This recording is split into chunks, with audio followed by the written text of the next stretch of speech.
Hi. Okay, I'm going to do a presentation on yoga and the mindfulness of yoga and how that's helpful towards trauma.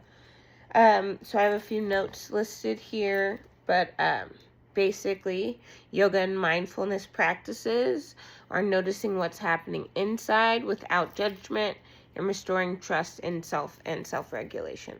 So it's really good for you to check in with yourself. It's able to clear your mind. It's able to make sure that you know that you're grounded and you're here and you're in the specific place that you need to be. So it's a mixture of physical movement, breath control, mental focus, which is also meditation. And so it cultivates present moment awareness, which is just allowing yourself to check in, like I said, being able to say, do some inner self-thought, figuring out what you need to pay more attention to, what you feel like you're neglecting in yourself, what you feel like you're missing. So it focuses more on you being in the present, being here and now, allowing yourself to live in the moment, which is exactly what it says, moment awareness. So it's a skill to help you out of fight or flight. It also helps with regulation of your of your nervous system, regulates your emotions. It allows you to have more of a open mind to other ideas. And then, So then we have something called mindful movement, which is performing the yoga, paying attention to your sensations, alignment, and breath. So basically all of this, it just goes back into saying that this is all focusing on mindfulness and checking in on your body and making sure you're present within yourself. I think that's a lot of what this encompasses, and it's also really helpful in relation to trauma in the sense that it allows the traumatized individual to check back in with themselves, reconnect, ground themselves again, allow themselves a place to build off of. So it's really important to have breath awareness. So observing breathing patterns, allowing yourself to anchor your attention to the breathing patterns, allowing yourself to have some place to put your anxiety. Slow and deep breaths is what is recommended in order for you to feel grounded and feel like you're aware of your body and the sensations.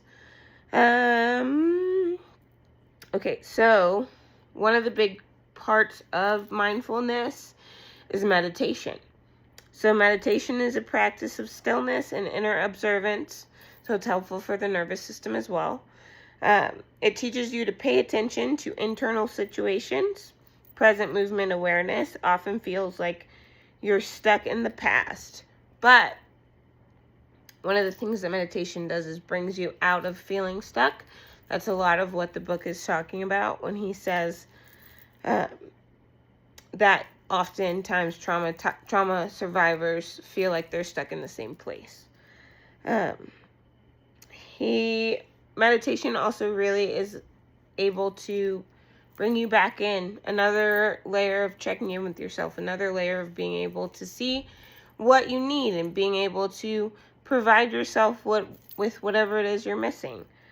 Okay, so in the sense of different cultures and awareness, different cultures express and experience trauma differently. So being aware of culturally specific stressors, so colonization, racism, immigration trauma, these are all things that we can be aware of when we're approaching situations with trauma survivors, realizing that there is also another layer of trauma that they can go through.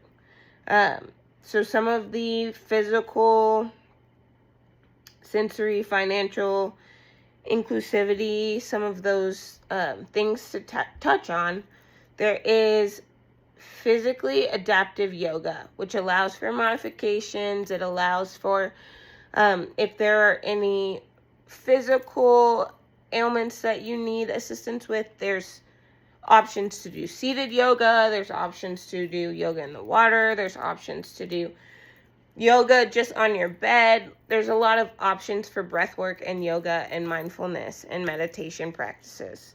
So they're very, it's very adaptive. It's very much able to be interchanged. I don't know, I'm sorry. Wrong words. And then as far as sensory, mindfulness allows us to be mindful of lighting, anything that has to do with your senses, so sound, smell, touch. It's really important for survivors to make sure that they're feeling comfortable. And neurodivergent people, sometimes smells and lights and sounds can bring them back to the traumatized state that they were in. So being sure that we are dealing with sensory accessibility, we want to make sure that we are being accessible to the people that also need it sensory-wise as well. And then financial. Trauma-informed yoga shouldn't be a luxury. There's places in Houston right now that are donation-based yoga studio. It's called Black Swan. And you just donate $10 the first time, and then you come back in the next time and you can donate however much you want. But it's very good for donation-based classes. But other options for financial accessibility is there is yoga online, there is yoga classes at recreation centers, there is yoga offered in free classes, there's yoga offered in communities. Just these practices are offered everywhere, so it's accessible to literally anyone and everyone. And then as far as inclusivity, it is very inclusive.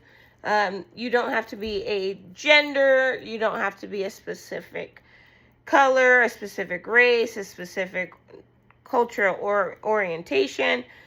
None of these things have to be specific. It is inclusive to anybody and anyone that is interested in meditation and bringing themselves back into self-awareness.